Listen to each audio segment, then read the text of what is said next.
Според Григоријанскиот календар, вчера беше Бадник, а денес католичките верници го слават еден од најголемите христијански празници Божик.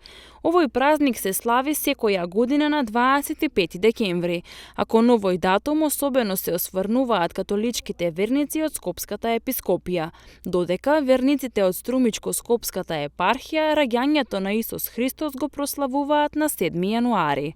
Отец Гоце Костов тоа го опишува како едно збогатување во различноста, затоа што како што вели, од една црква верниците имаат повеќе можности, односно денови за избор за слава на раѓањето на Исус Христос.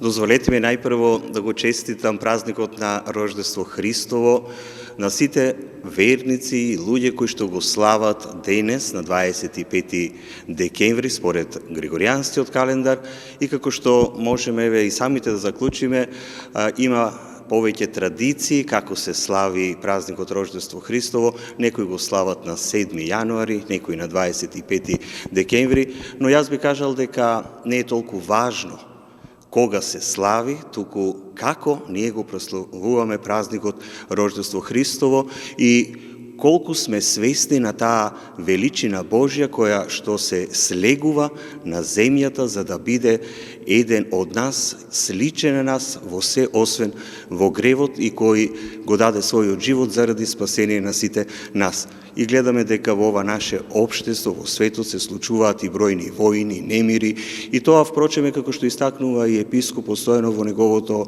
божично послание дека крвта вика кон небото за правда, за мир, а тоа ни го донесува всушност кнезот на мирот, богомладенецот, кој доаѓа кај нас. Затоа да го насочиме, да го свртиме својот поглед кон Витлеемската пештера, за да му се поклониме на него и за да Христос ни го дарува тој толкав копнеш што го има во човештвото за мир, за правда. Единствено ако сме во единство со Христа, тогаш можеме да дадеме мир. Она што го поседуваме, можеме да го дадеме, а мирот го дарува Христос, затоа што е тој небесен дар.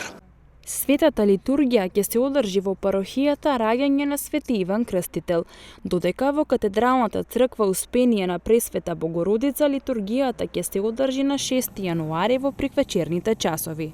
Она што е важно за нас сега во овој период кој се подготвуваме за празникот Рождество Христово, се наоѓаме во литургиско време на Божиќен пост, да покрај постот, да внесеме молитва и добри дела за празникот Рождество Христово и на 7 јануари да дојдеме во пештерата, која црквата е еден символ за Витлеемската пештера на 7 јануари, да му се поклониме на Богомладенецот Христос.